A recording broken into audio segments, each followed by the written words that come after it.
Dans le Seigneur, nous vous saluons dans le nom du Seigneur Jésus-Christ. Tout petit peu nombre de na komo na komo. Tout petit peu nombre de na komo na komo Yesu. Tikanzamba lola, nzambe na komo Yesu azala na bino. Tozali Église universelle pentecôtiste charismatique universelle. Ezali na limité 6e rue na avenue Révolution 17. Tozo bengisa bino boya parce que tozali na milulu. Il y a munene oyo soki yo participer donc pour nous déjà aux amokufi parce que les salut les a défini kolongola mutu na likama na mabe kolongola mutu na ba danger à liboso premièrement na vie mutu ils allaient péché ils allaient masumu ils allaient komela masana ils allaient kozanga kondimela soki ondimélité c'est le plus grand péché na ba péché nyonso. Voilà, bien aimé dans le Seigneur. Alors, voilà comment le lengue kani mutifo a kangolama. Premièrement, toujours définir délivrance. Délivrance est l'imitation. Donc la délivrance c'est une imitation. La délivrance c'est le changement d'un camp à un autre camp. La délivrance donc aller délivrer celui qui a été livré. Alors, voilà ce qui bien aimé, on maîtrise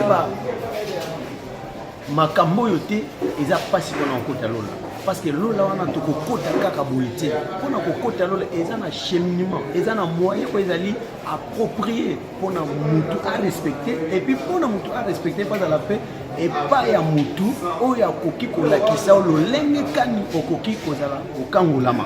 Voilà, bien aimé dans le Seigneur, toujours beta c'était toujours pour insister na bolingo ya nzambe tata nzambe ya nkolo Yesu tozobelengisa bino boya bokozala jamais déçu parce que awa ndesika nature ezali kozala recommandé et pas motinda na nzambe sa grandeur notre bien-aimé le prophète Emmanuel Dodi. Voilà, bien aimé, tout copé sabino la définition de la délivrance. Et pour nous maintenant, tout sunga lisusu bino na ndenge ya kokota lisusu na mozindo parce que mutu laza mieux placé ya koloba azali. Biso tozali kaka bana na se ya makolo ya mutu yo azwaki mbela mutu ya ponamaki pe apakolamaki mafuta ya koloba parce que awa tozana liloba moko ya mozindo oyo ezali tobengi parole révélée. Paroles révélées. Voilà pourquoi, bien aimé dans le Seigneur, Ephésiens chapitre 2, Bible Zobanabiso, Nyonso Bozoluka, Ezali, na version français courant, Bible Zobake, Nyonso Bozoluka, Ezali, mais beaucoup zoyamo, ceux qui vous saluent, Bokangolami, bien aimé dans le Seigneur. En plus, tous eux, Sabino, que pour Namutu, Akangolama, voilà le moyen où mutu akoki kokangolama. Premièrement, mutu faut dans la prise de conscience. Parce que ceux qui ont la prise de conscience, bien aimé, nous avons le lengue kani. Il y a côté la nini ezo ko marcher na vie na yo, nanini ezali ko marcher te.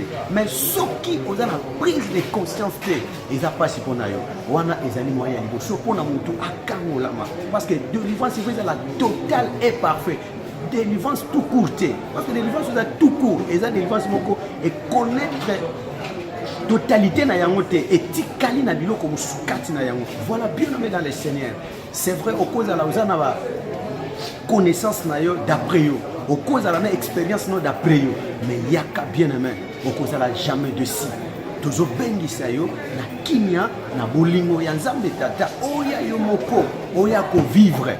Oya ko vivre bien aimé le moko ya nzambe tata okozala jamais dessus ndetope saki ba moyen oyo mutu il faut akangolama tolobi fu mutu na prise de conscience wana isa première étape.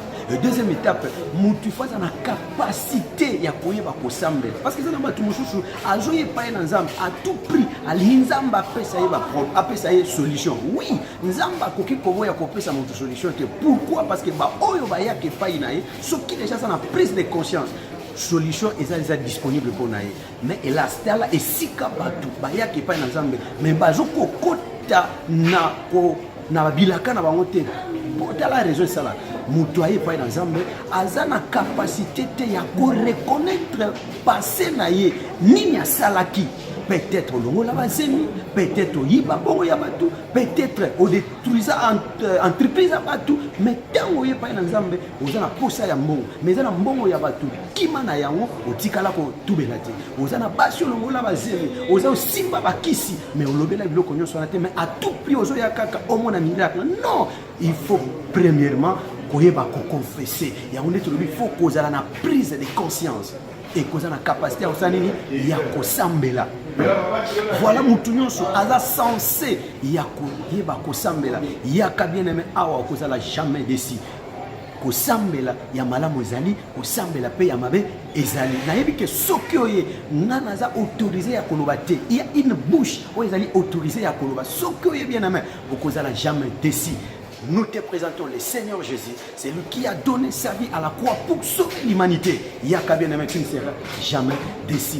Voilà tout le bas qui était moyen d'abisso, tout petit bas moyen, tout le bas qui nous à la délivrer, prise de conscience, tout le bas les prières. Et deuxième moyen, il faut nous avoir la capacité à kila, ko gêner, parce que musala yanzambe tamola kanabilo komibale, kozala na bikila, pe kozala na secret. Oh, milimo mususu ekokende kaka na nzela prière te milimo mususu pona kende il faut kende na nzela ya nini ya koyeba kokila parce que tant ozo kila ozali kosala ete mutu ya kati asala ni accroître bien aimé dans le Seigneur mais soki ozala makasi yako sambela te ozala makasi yako kila te et kozali la yo pasi pona kozwa délivrance.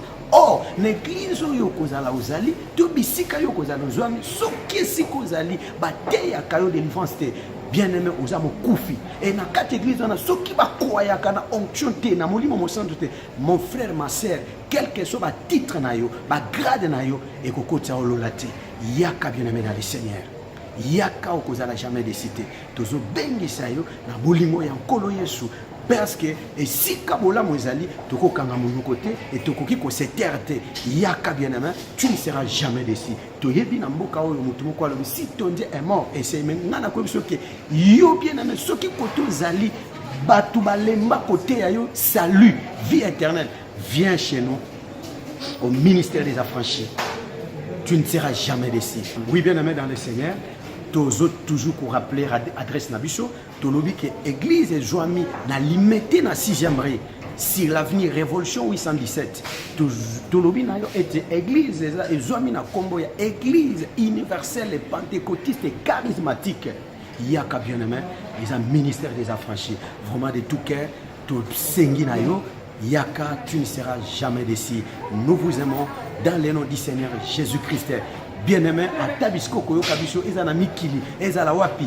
Bien-aimé, voilà le lengeni mo science et possibilité capacité à kokota pour na pénétrer même na kati na banda kuna bino na moyen na ba téléphone, na moyen nous soit na pour na tout faire passer tout faire circuler message parce que l'objectif nous sommes sauvés pour sauver les autres.